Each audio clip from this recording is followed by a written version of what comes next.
Voy a empezar desde explicar qué es Dynamo para quienes nunca lo han conocido, nunca han escuchado de él, y enseguida vamos a ir aumentando un poquito el nivel hasta que vamos a utilizarlo, ¿va? Si van teniendo dudas, vayan poniéndolas en los comentarios, por favor, para irlas resolviendo al final de la clase. Entonces, Dynamo es un software de programación visual. Hoy nos vamos a enfocar en Dynamo para Revit, ¿va? Pero Dynamo también tiene su versión para Fortnite. Quien no conozca Fortnite, Fortnite es como SketchUp, pero de Autodesk y con un enfoque más, pues desde, digamos, desde su origen o desde que lo abres, tiene un poco más el enfoque hacia la metodología BIM. Entonces, Dynamo existe para Revit, para Fortnite, y es un software de programación visual que, además de Revit Fortnite, tenemos aplicación para otro software de Autodesk, pero aquí el punto al que quiero llegar es que la programación visual no la acaba de inventar Autodesk, ni hoy, ni ayer, ni hace 7 años, ni hace 10 años. La programación visual existe desde hace muchos años. ¿Quién ha escuchado acerca de Grasshopper o quién ha visto en la web imágenes, videos sobre Grasshopper? Pónganlo en los comentarios, porfa. Grasshopper es un software de programación visual también y lleva más tiempo que Dynamo, por eso digo que Autodesk no se ha inventado la programación visual. Y así como estos dos, existe también Sverchok para Blender y existen otros software de programación visual. A lo que quiero ir con esto es que vayamos quitando el paradigma o esa, pues sí, esa idea errónea de que esto de programación visual, diseño computacional, es algo utópico y futurista, eso no es para la arquitectura de hoy, no es verdad, esto existe desde hace más de una década y cada vez lo vemos integrado en más software. Cada vez más vamos viendo que si tú trabajas con un software de modelado, sea de BIM o no BIM, como Rhino, ya tiene integrado su software de programación visual. ¿Qué nos indica esto? Que cada vez se va a ir normalizando más el dejar de hacer estas tareas repetitivas a mano y hacerlo de forma más inteligente, que es automatizarlo. Conectando nodos, damos indicaciones, cambiamos variables y listo. Básicamente el script hace la tarea repetitiva por nosotros. Entonces, la diferencia entre programación textual, le podemos llamar, o simplemente programación, y programación visual, en muy resumidas cuentas, es la siguiente. Cuando nosotros vemos en una película que está alguien hackeando, algún delincuente está hackeando algo, alguna empresa, vemos que está escribiendo en una pantalla negra con colores, pero en un lenguaje raro que no entendemos muy bien, que medio parece inglés, pero no es exactamente inglés, ¿cierto? Lo han visto en las películas, pues ahí lo que vemos que escribe es código. Puede ser en distintos lenguajes de programación. Python, C Sharp, JavaScript, Java, hay muchos lenguajes de programación, pero escribes código. La programación visual lo que nos ahorra es no tener que escribir código. ¿Por qué? Porque adentro de cada una de estas cajas que nosotros vamos a poder ir conectando, ya tienen adentro de estas cajas código como el que vemos acá. Esta es la muy resumida diferencia entre programación textual y programación visual. Aquí el código ya lo escribieron por nosotros y lo encapsularon en estas cajas que en Dynamo se llaman nodos, en Grasshopper se llaman componentes, pero al final funciona de la misma forma, ¿va? Adentro hay código que nos ahorramos el tener que escribirlo y el ahorrarse tener que escribirlo implica que también te ahorras que es necesario previamente a poder escribir código, pues aprender el lenguaje de programación, ¿no? Ojalá fuera nada más, déjame pongo a escribir código. Primero tienes que aprender el lenguaje de programación, tienes que aprender la sintaxis, tienes que aprender cuáles son las palabras reservadas, cómo se declara una variable, cómo se crea una función, etcétera, etcétera, etcétera. Si quieres escribir código, hay que aprender todo eso todo eso y más acerca del lenguaje de programación con el que quieres escribir código. Si usamos programación visual como Dynamo, nos ahorramos tener que aprender todo eso en un principio y directamente podemos ir bajando estas cajas que se llaman nodos de Dynamo e irlas conectando que ya tienen el código escrito. Aquí lo importante es que nosotros sepamos el proceso que queremos automatizar, cuáles son los pasos que se llevan a cabo. Cuando lo hacemos a mano, esto siempre les digo tanto a mis alumnos y ahora a mis clientes, porque en algún momento llegué a cometer este error incluso con alguna empresa, ¿va? Ponerme a querer automatizar un proceso sin tenerlo, primero que nada, yo claro en español y ni siquiera la empresa la tenía claro en español. Entonces, ¿cómo vas a automatizar algo que no tienes claro de la forma manual, ¿va? Este es uno de los tips que te paso si quieres aprender Dynamo. Antes de bajar a conectar nodos de Dynamo, de bajar nodos y conectarlos, primero hay que tener claro el proceso como si lo fueras a hacer a mano o mejor aún, piensa, Si te ponen a un modelador de Revit, alguien que te ayude, que sepa lo básico de Revit y que tú le puedes dar las instrucciones de qué es lo que tiene que hacer, pero él no tiene un nivel muy avanzado de Revit, conoce la interfaz, pero no sabe exactamente cuáles herramientas utilizar para cada proceso. Entonces, si tú tuvieras que darle esos pasos, ¿va? ¿Cómo le describirías esos pasos? Y eso es lo que hay que tener claro nosotros antes de comenzar a bajar nodos. Cuando nosotros pasamos por ese enfoque, que es el enfoque con el que yo enseño a mis alumnos, más que ir directo a conectar nodos y solo síganme conectando nodos, aunque no entiendan por qué lo hago, no. Es primero este enfoque, entender los procesos y cuando entiendes los pasos de ese proceso, ir encontrando los nodos que necesitas se vuelve mucho más fácil, ¿va? Ese entonces es una de las claves para todos los que quieran aprender Dynamo, que les dejo por aquí, ¿va? ¿Qué puedes conseguir con Dynamo? Al aprender Dynamo, ¿qué es lo que vas a conseguir? ¿Qué puedes automatizar y qué ventajas vas a tener? Vas a ser mucho más rápido en la ejecución de tu proyecto. Y otra vez te lo digo por experiencia porque aunque yo ya no me dedico a estar haciendo modelo y documentación, sino que principalmente lo que estoy haciendo es justo automatización de procesos para empresas, sí estuve varios años haciendo esas tareas repetitivas, o sea, sí me tocó, no te lo digo esto desde la teoría, desde pues eso, nunca haberlo hecho y ahora te digo cómo se hace, no, ya pasé por ahí, ya también me tocó gastar muchas horas en estos procesos repetitivos y me tocó ahorrarme muchas horas cuando empecé a usar Dynamo, que es lo que quiero que empieces a lograr hoy, ahorrarte horas. Vas a trabajar mucho más rápido. ¿Por qué? Porque haces tu script, una vez que lo tienes listo, que lo has probado, que funciona, lo ejecutas y como este ejemplo que vemos en pantalla.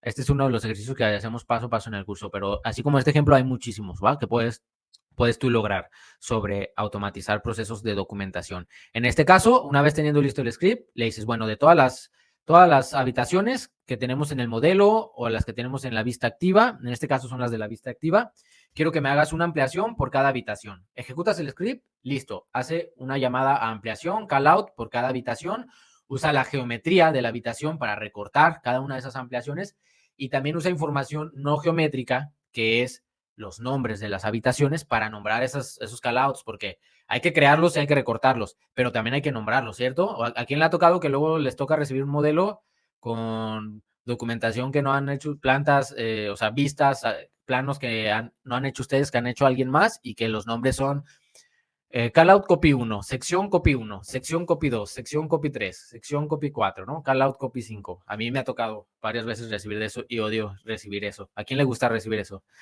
Pues tampoco hay que hacerlo nosotros, ¿no? Si nosotros hacemos una ampliación, en el momento que la hacemos hay que nombrarla, hay que ser ordenados por nosotros mismos, por la empresa, por el yo del futuro, que al rato no va a tener que lidiar con todo eso. Y bueno, si automatizas este tipo de procesos, te ahorras tener que estar renombrando también las vistas, porque en cuanto se crea la ampliación para la habitación escaleras, se recorta, toma el nombre de la habitación escaleras y el nombre se le asigna a la ampliación con un prefijo o un sufijo, como quieras. Puede ser ampliación escaleras o escaleras ampliación. Eso lo puedes configurar a tu gusto. Entonces, trabajas mucho más rápido desde aquí. Además, trabajas con mayor precisión porque el script va a buscar sus 30, 50, 100 habitaciones, las que sean. Al script le da igual si son 2 o si son 100. No se cansa. El script no se cansa, no se le va a olvidar alguna, no va a ser como que, esta sí la hice, pero luego esta pensé que ya la había hecho y me pasé a la siguiente que nos pasa a nosotros, ¿cierto?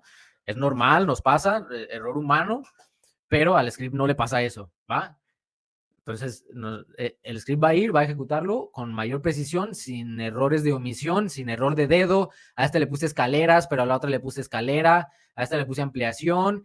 A otra le puse de ampliación, pero abreviado. A otra le puse callout, que eso también pasa. No hay uniformidad. El script si tú le dices va ampliación como prefijo, las va a nombrar todas con ampliación como prefijo. No les va a poner a una de una forma y a otra de otra forma, ¿va?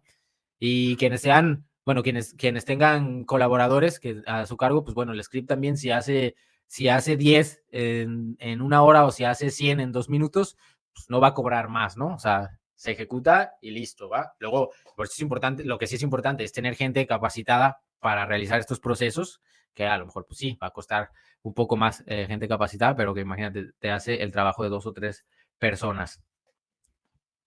Mayor precisión, no solo en las tareas de automatización, de documentación, sino también esto lo tenemos en diseño computacional, ¿va? Diseño computacional, que es un tema que muchas veces pensamos cuando oímos de esto, diseño computacional, diseño paramétrico, pensamos que esto solo se trata de formas súper raras y súper complejas, ¿cierto? ¿Quién ha llegado a pensar que se trata solo de esto? Incluso si lo ponemos en Google, probablemente sea las primeras imágenes que nos salgan ahí en Google. Pero también podemos utilizar diseño computacional e incluso diseño generativo para realizar proyectos sin formas que en la realidad luego pues no lo usamos, ¿no? A menos, digo, hay oficinas que sí, pero son las menos. También si trabajamos en proyectos ortogonales podemos simplemente cambiar un valor y ver el resultado, como vemos ahora en pantalla. Tenemos unos deslizadores que cambiamos de 20 niveles a 25 y vemos cómo se cambia a 25 niveles. Si cambiamos número de departamentos por nivel de 10 a 15, pues cambiamos el deslizador y vemos cómo se cambia en tiempo real con la ventaja anterior de velocidad y con la precisión de que justo el número que le hayamos dado es el número al cual va a llevar esta propuesta de edificio, ¿va? Aquí tenemos un ejemplo con masas, son cubos de colores, no son formas complejas ni nada, pero esto es muy útil para analizar la factibilidad de los proyectos o para etapas tempranas. También podemos ir llevando Dynamo a siguientes niveles de desarrollo. Dynamo no está limitado a un nivel de desarrollo u otro. Es decir, no significa que solo puedas trabajar con masas ni que solo puedas crear elementos más detallados, sino que puedes trabajar con masas, puedes trabajar con elementos un poco más detallados, como si ya estás en tu proyecto a nivel esquemático, ¿va? Lo que podríamos decir que es un LOT 200. Y también, si ya estás en ejecutivo, puedes utilizar Dynamo para seguir detallando o generar la documentación ya a nivel proyecto ejecutivo, ¿va? Aquí tenemos geometría de Dynamo, son simplemente cajas con colores por el uso que tiene cada zona. Y acá tenemos creación de familias de Revit mediante Dynamo de forma automática. ¿Qué familias podemos crear con Dynamo? Podemos crear tanto familias de sistema como familias cargables, ¿va?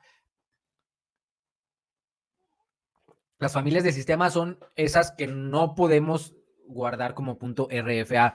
Normalmente, bueno, es muy común que tengamos el concepto erróneo de que familias son solo las que guardamos como punto RFA, ¿no? Que luego nos descargamos de ahí de una librería de internet, etcétera, ¿va? A veces se tiene esa confusión. Todos los elementos de Revit prácticamente son familias, ¿va? Las losas, los suelos, los plafones, las cubiertas, no los podemos guardar como RFA ni nos los podemos descargar como RFA, ¿va? Por eso a veces pensamos que no son familias, pero esas son familias de sistema. Y las que descargamos como lo que normalmente conocemos como familias son familias cargables, ¿va?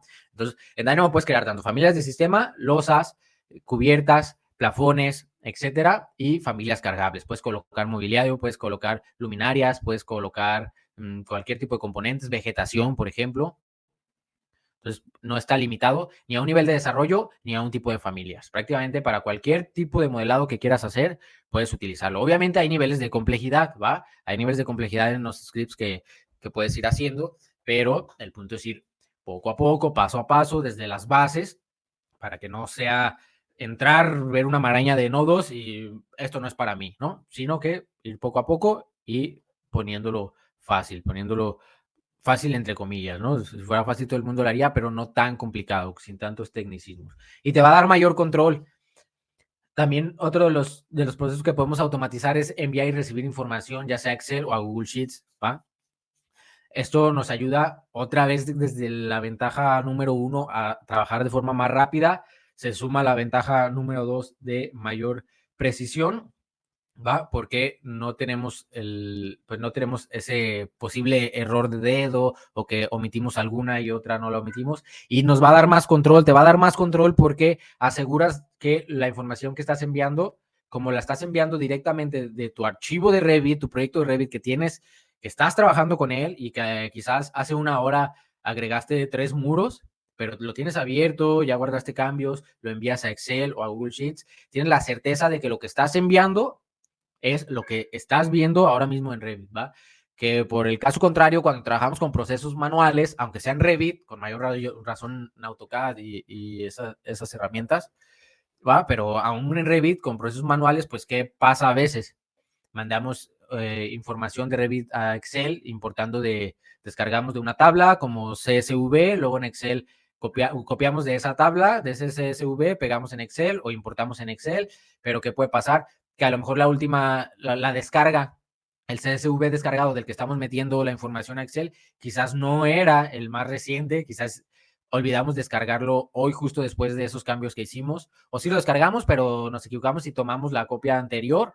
Todo eso pasa mucho, ¿va? Si automatizas, tienes más control porque sabes que lo que tienes ahora en tu modelo es lo que estás enviando. Y lo que tienes ahora en tu Excel, por el caso contrario, cuando envíes información de Excel hacia Revit para crear elementos en Revit, vas a tener la certeza de que estás enviando hacia Revit justo lo que Excel tiene en ese momento, ¿va? De esa forma tienes mucho más control. Además, la información la puedes convertir en gráficos también de forma automatizada. Hay un sinfín de cosas que puedes hacer con Dynamo. De verdad que lo englobo yo normalmente en cuatro áreas, pero que son muchísimas subprocesos que puedes automatizar. Puedes estas tablas de tu Revit o información de tu modelo, aunque no tengas tablas hechas, extraer la información, ordenarla y crear gráficos para visualizar esos datos. Siempre un gráfico dice más que una tabla, ¿va? Las tablas son muy importantes, muy útiles y son de mis herramientas favoritas de Revit. Pero si a eso le sumas un gráfico que te dice lo mismo que te dice la tabla, pero de forma más, valga la redundancia, mucho más gráfica, más explícita, pues puede ayudarte muchísimo a mejorar la comunicación, ya sea con el cliente o con los miembros de tu equipo. Además, aprender Dynamo te va a abrir la puerta a muchísimas otras tecnologías y herramientas, ¿va? Porque es un comenzar a pensar fuera, digamos, un poco como fuera de la caja en comparación con, tampoco es que Dynamo se haya inventado ayer y que estemos inventando el hilo negro con Dynamo, pero la mayoría de los usuarios de Revit siguen usando Revit como hace mucho tiempo y generando solo modelos 3D sin aprovechar los datos de estos modelos, ¿cierto? ¿A quién le ha tocado ver pues, modelos 3D que prácticamente no tienen información que sirva, que básicamente solo para sacar los planos básicos y ya estábamos en ejecutivo? Entonces, empezar con Dynamo te va cambiando el chip en que esto es trabajo con datos, ¿va? Tu modelo de información para la construcción de Revit tiene datos, tiene muchos datos, lo hagas de forma consciente o no, cada que tú estás creando elementos en Revit, estás generando datos. El punto es que si no lo hacemos de forma consciente, pues esos datos no sirven para nada. Si lo hacemos de forma consciente, esos datos se convierten en información. Información son datos ordenados, datos con sentido, ¿no? Entonces, aprender Dynamo nos va a abrir posibilidades a trabajar con datos y utilizar más herramientas, como puede ser el motor de optimización que mencioné hace rato, que ya lo tiene integrado Revit, se llama Generative Design, es para diseño generativo. Se fueron a la inversa con la creatividad con el nombre de este motor de optimización. Antes era Fractal, antes era Refinery, y antes aún Project Fractal, y creo que antes tenía otro nombre. El punto es que ha tenido varios nombres, pero ya en su versión oficial, ahora se llama Generative Design. Para Generative Design, que lo que hace es que tú le das un algoritmo y entonces este motor de optimización lo que hace es generarte 10, 20, 100, 1000 opciones de diseño, las que sea que necesites y que tú enmarques, porque tú delimitas qué tantas opciones según qué tanto quieres enmarcar el diseño. Un momentito.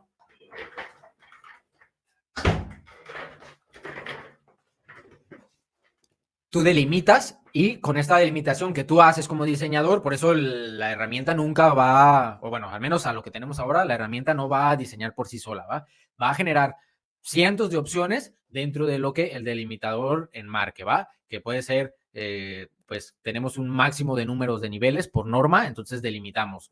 Sí, genérame todas las opciones que puedan existir de este proyecto, pero que no se pasen de 25 niveles. O genérame todas las opciones, pero aquí entra el concepto también de objetivos. Objetivos es ciertos valores que queremos llevar a su máximo o su mínimo, ¿va? Entonces le decimos, maximiza el área rentable, que es donde está el negocio. O le decimos, minimiza el costo. Entonces, genera múltiples opciones siempre dentro de ese marco que nosotros vamos delimitando, ¿va? Por eso no hay que asustarse las herramientas nuevas, de tecnologías emergentes, no se tratan de que ellas diseñen por sí mismas, sino que realmente es un trabajo colaborativo entre diseñador y máquina, ¿va? Y aquí arriba, pues, un ejemplo de conectar Dynamo con ChatGPT, bueno, con OpenAI, en este caso, más que ChatGPT, es DALL-E. Era DALL-E 2, ahorita ya es DALL-E 3, ¿va? Pero en ese caso, en ese momento, cuando hice este experimento y lo grabé, era DALL-E 2. ¿Para qué? Para tener una vista de Revit exportada, una vista del modelo existente y con inteligencia artificial irla alterando, ir haciendo modificaciones, que son las que vemos aquí del lado derecho, ¿va? Entonces, te abre puertas, te abre muchísimas puertas a nuevas tecnologías, a nuevas formas de pensar, a aprovechar más los datos de tu modelo, porque con Dynamo vas a estar todo el tiempo usando los datos de tu modelo, ¿va? No, si la verdad, si modelamos solo tridimensionalmente, utilizando el programa, sí te sirve y sí le sacas provecho, pero pues le sacas así de provecho en comparación con todo lo que le puedes sacar de provecho. Entonces, puede ser más rápido, más preciso, tener más control y aumentar muchísimo las posibilidades que tienes, ¿va?